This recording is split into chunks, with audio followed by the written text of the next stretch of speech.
ओम श्री महालक्ष्मी नमः। आप सभी पर माँ लक्ष्मी जी का आशीर्वाद सदैव बना रहे। आज मार्गशीर्ष यानी अगहन महीने का चौथा गुरुवार है और आज के इस वीडियो में आप जानेंगे माँ लक्ष्मी जी की संपूर्ण पंचोपचार विधि और मंत्रों के बारे में।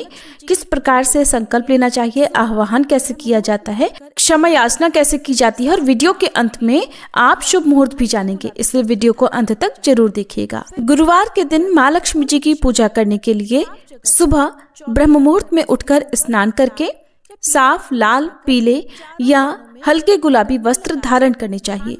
फिर घर की उत्तर या पूर्व दिशा में साफ जगह पर चौकी रखकर उसके ऊपर लाल या पीला वस्त्र बिछाकर चारों कोनों में गन्ने लगाकर धान की बालियों और अन्य सजावट की चीजों से मंडप सजाएं। या फिर मंडप सजाना संभव न हो तो चौकी पर ही धान की बालियां और गन्ने जरूर अर्पित करें। माँ लक्ष्मी जी की पूजा करने से पहले इस दिन अपने घर के मुख्य द्वार से भीतर की तरफ आते हुए माँ लक्ष्मी जी के चरण चिन्ह अवश्य बनाने चाहिए। चरण चिन्ह आप चाहे तो स्टिकर के रूप में या फिर चावल के आटे के घोल से भी बना सकते हैं। अब चौकी लगाने के बाद अपने दाहिने हाथ में थोड़ा जल, पुष्प और अक्षत लेकर इस प्रकार संकल्प मंत्र को बोले।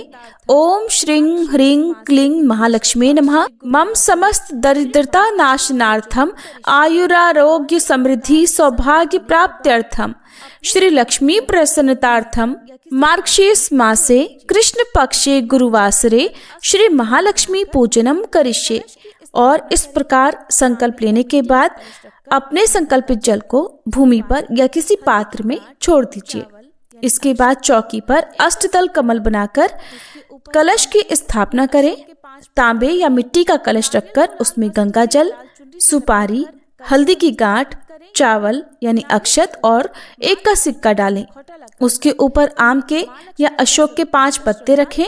नारियल को लाल वस्त्र से या लाल चुनरी से लपेटकर कलश पर स्थापित करें या फिर नारियल के ऊपर माँ लक्ष्मी जी का मुखौटा लगाकर उन्हें माँ लक्ष्मी जी का स्वरूप मानकर श्रृंगार करके स्थापित करें। इसके बाद मंत्र बोलें।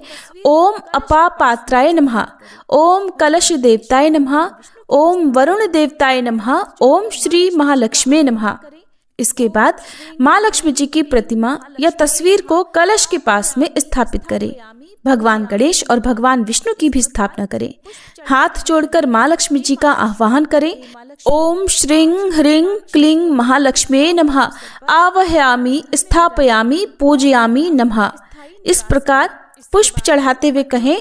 हे मातेश्वरी, हे माँ लक्ष्मी, आज मार्गशीर्ष गुरुवार के पावन अवसर पर आप हमारे घर में विराजें और सदा स्थायी निवास करें। इसके बाद हम पंचोपचार विधि से यानी गंध, पुष्प, धूप, दीप, नैवेद्य से माँ लक्ष्मी जी का पूजन करेंगे। तो पंचोपचार विधि में सबसे पहले गंध अर्पण करते हुए कहें। गंध के रूप में आप माँ लक्ष्मी जी को इत्र या लाल चंदन अर्पित कर सकते हैं और इस प्रकार से कहें।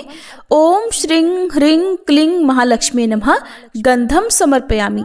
दोनों हाथों में इसके बाद लाल पुष्प लेकर माँ के चरणों में अर्पित करते हुए कहें।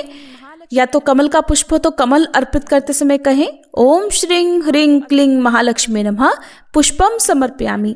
अब धूप दिखाते हुए कहें। ओम श्रीं ह्रीं क्लीं महालक्ष्मी नमः धूपम समर्पयामि। प्रज्वलित दीप माँ को अर्पित करते हुए कहें। घी का दीपक जलाएं, नहीं तो तिल के तेल का दीप जलाकर कहें। ओम श्रीं ह्रीं क्लीं महालक्ष्मी नमः दीपम दर्शयामि। और फिर पंचोपचार विधि में सबसे अंत में आप नैवेद्य अर्पण करें और इस दिन का मुख्य भोग आंवला, गन्ना, खीर, गुड़, लड्डू, पीले मीठे चावल या सूखे मेवे, इनका भोग आप माँ को अर्पित कर सकते हैं। कुछ लोग खीर या जो अन्य नैवेद्य होता है उसे शाम के समय अर्पित करते हैं। सुबह के समय केवल फल, मिठाई या मिश्री आदि का भोग लगाते हैं। नैवेद्य पूजा में सबसे अंत में अर्पित किया जाता है और नैवेद्य अर्पित करने से पहले आप माँ लक्ष्मी जी की व्रत कथा का श्रवण करें। श्री सूक्तम का, कनकधारा स्तोत्रम का पाठ करें या महालक्ष्मी स्तोत्र का पाठ करें। अष्टलक्ष्मी स्तोत्र का पाठ कर सकते हैं। श्री लक्ष्मी चालीसा का पाठ करें। किसी विशेष मंत्र का पाठ करना हो तो वो आप कर सकते हैं। और उसके बाद श्री लक्ष्मी चालीसा का पाठ करके सबसे अंत में कपूर जलाकर आरती उतारें और तब माँ लक्ष्मी जी को जो भी नैवेद्य, जो भी भोग आप अर्पित कर रहे हैं, अर्पित करते हुए कहें ओम श्रीं ह्रीं क्लीं महालक्ष्मी नमः नैवेद्यम निवेदयामि। और नैवेद्य के रूप में आज के दिन आप धान की बालियां और जो भी मौसमी या ऋतु फल आते हैं वो अर्पित करें, गन्ना और आंवले माँ को अर्पित करें। जिन्हें उपवास रखना हो वो पूरा दिन उपवास रखें और शाम के समय एक बार फिर से विधि विधान से पूजा करें। और सबसे अंत में क्षमा याचना जरूर करें और इस प्रकार से कहें, हे माँ लक्ष्मी, यदि आपकी पूजा में या व्रत में मुझसे किसी भी प्रकार की कोई भूल, कोई कमी हो गई हो तो आप मुझे अपनी संतान समझकर क्षमा करें। और इस प्रकार से आप गुरुवार व्रत का पालन कर सकते हैं। शाम के समय आप जिस भी प्रकार का फलाहार करना चाहते हो उसका एक हिस्सा गौ माता के लिए और एक छोटी कन्या के लिए निकालकर उसके बाद आप प्रसाद रूप में ग्रहण करें।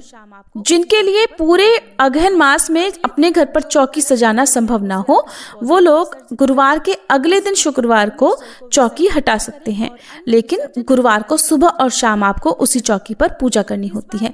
अगले दिन जो भी कलश का जल है उसे आप किसी पौधे में विसर्जित कर दें। तुलसी जी के पौधे में इस जल को विसर्जित ना करें और अन्य विसर्जन करने वाली सामग्रियों का भी विसर्जन कर दें। अब जानते हैं आज के शुभ मुहूर्त के बारे में। तो आज मार्गशीर्ष मास के शुक्ल पक्ष की सप्तमी तिथि रहेगी। सप्तमी तिथि पूरा दिन रहने के बाद देर रात 12:29 पर समाप्त होगी। आज ब्रह्म मुहूर्त सुबह 5:17 से 6:05 तक रहेगा।